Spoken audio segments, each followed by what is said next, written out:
Bonsoir, nous sommes le jeudi 28 avril. Merci de nous retrouver pour cette nouvelle édition du 7-8, le journal Votre actualité locale sur Saint-Quentin en Yvelines. Et pour ouvrir cette édition, une information politique. Hier soir, Erwan Le Gall, adjoint au maire de Maurepas, organisait dans sa ville un débat public sur la croissance de demain. 3 heures pour débattre autour de 3 grandes thématiques, le revenu universel, la formation professionnelle et les nouvelles croissances. 3 personnalités ont animé ce débat. Jean-Michel Fourgousse, le maire d'Elancourt, Frédéric Lefebvre, candidat à la primaire de droite, et Aurélien Véron, président du PLD, le Parti libéral-démocrate. Les détails avec Fanny Bourdillon. Débattre autour des grands enjeux économiques de demain, c'était l'objectif de cette réunion publique organisée à l'hôtel de ville de Maurepas. Parmi les thématiques abordées, la formation professionnelle, les nouvelles croissances et le revenu universel. Un engagement au programme de Frédéric Lefebvre, candidat à la primaire de droite. D'abord parce que je défends le revenu universel et qu'on m'a invité pour en parler, parce que je pense que le vieux modèle social français est usé jusqu'à la corde. Dans moins de 10 ans, on ne pourra plus payer les retraites. Et donc il faut faire quelque chose. Il faut éradiquer la pauvreté, il faut lutter contre le chômage. Le Parti libéral-démocrate est à l'initiative de ce débat public. Jean-Michel Fourgousse, maire d'Elancourt sous l'étiquette des Républicains, est venu défendre sa vision libérale de l'économie. On se bat beaucoup sur notamment l'impôt sur la plus-value. Il faut se mettre au niveau européen. Il faut une convergence fiscale de beaucoup d'impôts. Il faut qu'on soit la même compétitivité que nos amis européens. Sinon, on va vivre des moments très difficiles. Donc, il s'agit de simplifier la vie des entreprises, même également la vie de l'entreprise, l'organisation, le code du travail. Tout comme le républicain Frédéric Lefebvre, le Parti libéral-démocrate est depuis peu engagé dans la course présidentielle avec la candidature de Ramayad. Le Parti libéral-démocrate défend une candidature qui était annoncée jeudi dernier, celle de Ramayad. Et donc on est derrière Ramayad qui est en train d'avoir une vision très rénovatrice et de la politique pour déverrouiller cette démocratie que beaucoup de Français aujourd'hui contestent et critiquent. Et puis déverrouiller aussi tous les monopoles, les réglementations, les bureaucraties qui nous harcèlent au quotidien. La prochaine réunion organisée par le PLD tournera autour du régime des indépendants, le RSI. Elle aura lieu le lundi 9 mai à Paris. Et prenons à présent la direction de Trappes. Le mois dernier, ils étaient 12 à se rendre à Koprivnice, en République tchèque. 12 membres du Conseil des jeunes de la ville de Trappes qui ont rendu visite à leur homologue de la ville jumelle. Cette semaine, ce sont les jeunes tchèques qui sont venus en France. Ils sont venus passer une semaine pour découvrir les traditions et les valeurs françaises avec l'aide des jeunes trappistes. Ils étaient mercredi dernier en mairie de Trappes pour une visite des services municipaux. William L. les a rencontrés. Ça s'appelle l'étang de Saint-Quentin-en-Yvelines. Pour la plupart, c'est un rêve qui devient réalité.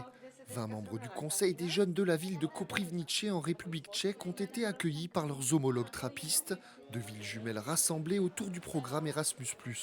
C'est un programme d'échange européen Erasmus+. Alors, le premier temps, nos jeunes à nous, nos jeunes de Trappes sont partis en République tchèque, à Koprivnice pendant une semaine. Le deuxième temps, pour le coup, là, c'est nous qui recevons directement les Tchèques chez nous, à Trappes.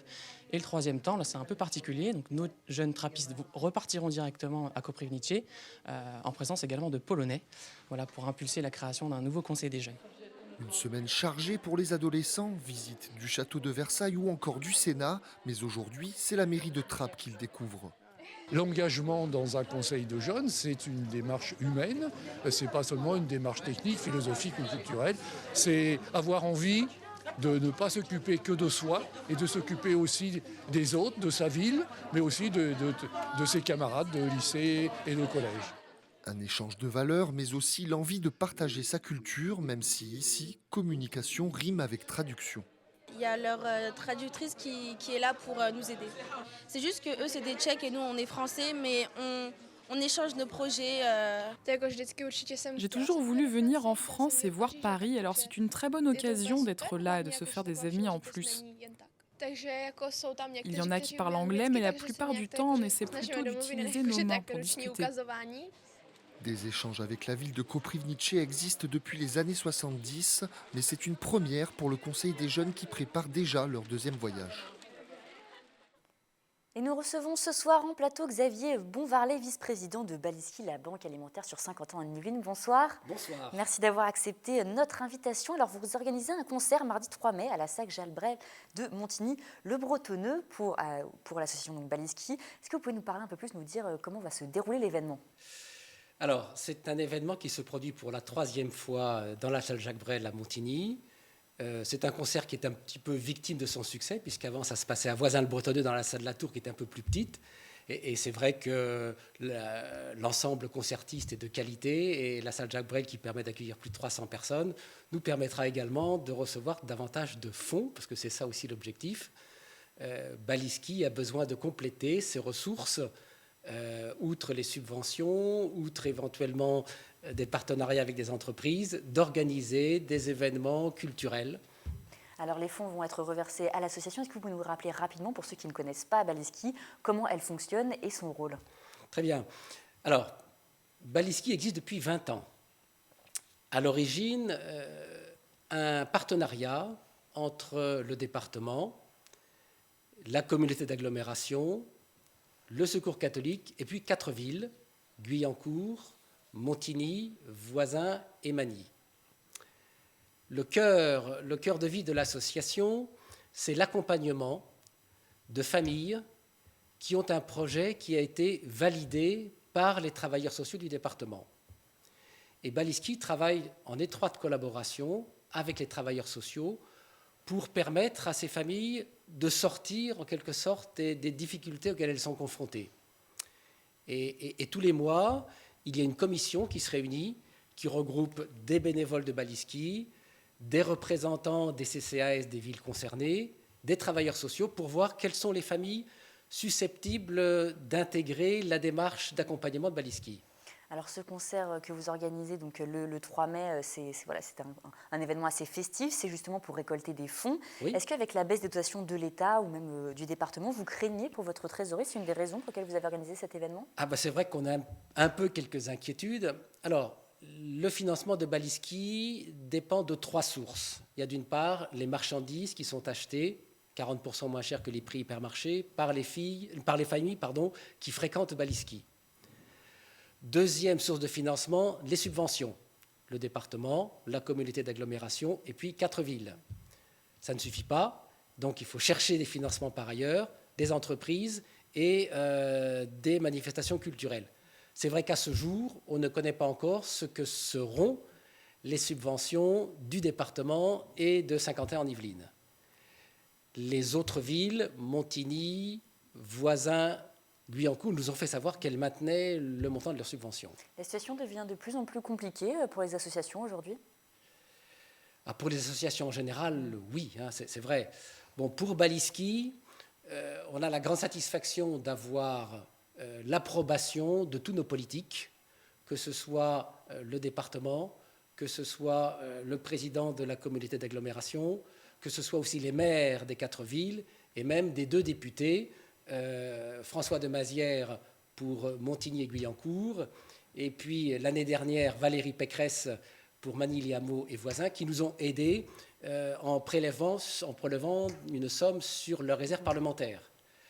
Nous sommes très bien considérés par le département. On a encore eu une réunion la semaine dernière. On dit Baliski, c'est indispensable. Maintenant, je ne peux pas juger de ce que seront les financements. Oui. Merci Xavier Bonvarlet. Alors, je le rappelle, le concert aura lieu donc, le 3 mai à la salle Jacques Brel à Montigny-le-Bretonneux. Si vous souhaitez plus d'informations, n'hésitez pas à vous rendre sur le site internet de Baliski qui s'affiche en bas de votre écran. Merci. Et tout le monde est bienvenu. Tout le monde est bienvenu, exactement. Économie à présent, actuellement en phase de travaux, SkyCube, le futur incubateur de Saint-Quentin en Yvelines, devrait ouvrir ses portes en novembre prochain. Son rôle sera d'accompagner pendant une période allant de 12 à 24 mois les start-up du territoire. Fanny Bourdillon nous en dit plus. D'ici fin novembre 2016, Saint-Quentin en Yvelines aura son incubateur. Appelé SkyCube, ce futur pôle de l'entrepreneuriat réunira différents services pour aider les start-up de demain. Si on veut que nos entrepreneurs y réussissent durablement, parce qu'il y a souvent une entreprise sur 2 qui tombe quasiment dans les 5 premières années, il faut plus bétonner ces différentes phases de croissance d'une entreprise. Par exemple, on leur apprend à comment bénéficier d'un crédit impôt recherche, comment déposer un brevet, comment trouver un partenaire financier durable. Situé à 200 mètres de la gare de Saint-Quentin en Yvelines, l'incubateur accueillera une vingtaine de start-up sur une surface de 1000 m² et 3 niveaux. Dès qu'il y en a une qui, qui commence à grossir, hop, on la passe au deuxième étage, donc à Promopole, où il y a la pépinière, où là il y a d'autres services plus adaptés à leur niveau de maturité. Donc vous voyez, c'est quand même une étape voilà, d'accélération pour les plus jeunes, pour les plus jeunes en termes d'expérience, bien sûr. SkyCube, c'est aussi des espaces de travail, des salles de visioconférence et des bases documentaires. Une structure nécessaire pour les jeunes pousses du territoire, le tout pour un budget de 3 millions d'euros. Et les élèves vont bientôt reprendre la route de l'école, et pendant les vacances de printemps, les jeunes d'Elancourt, eux, ont décidé de se mettre à la radio, un atelier pour les sensibiliser aux médias et leur apprendre l'expression orale. Nous sommes allés à la rencontre de ces apprentis journalistes et animateurs pendant l'enregistrement de leur émission dans un studio. Camille Lambert et Fanny Bourdillon pour ce reportage. Micro, casque et papier, ces jeunes d'Elancourt sont prêts pour leur premier enregistrement radio. Ils travaillent pendant les vacances de printemps pour créer leur émission. Ils ont réalisé eux-mêmes les reportages. Je voulais parler du championnat d'Europe, qui va se passer le 10 juin à 21h. Voilà, je suis footballeur, c'est pour ça que j'ai choisi de parler de l'Euro 2016. J'ai choisi de parler de la vision des animaux, parce que c'est ce qui m'est venu à l'idée et c'est surtout que j'aime bien les animaux, c'est passionnant. Comment récolter des informations, les trier, écrire un sujet, autant d'exercices abordés avec l'aide d'animateurs, un atelier proposé au centre de loisirs pour faire découvrir les médias, une première pour la ville. Donc vous avez fait un reportage sur les bouchons d'espoir, pouvez-vous nous en parler? Exactement, on a posé des questions à Claude. Apprendre à s'exprimer en public. L'aisance de la parole, je pense que c'est aussi un des objectifs de l'école, ça peut être aussi un objectif des centres de loisirs. Ça leur donne aussi un pouvoir d'expression, quelque part. Voilà, donc ils sont enchantés. Face à la motivation des enfants, la mairie prévoit déjà d'organiser d'autres ateliers du même genre.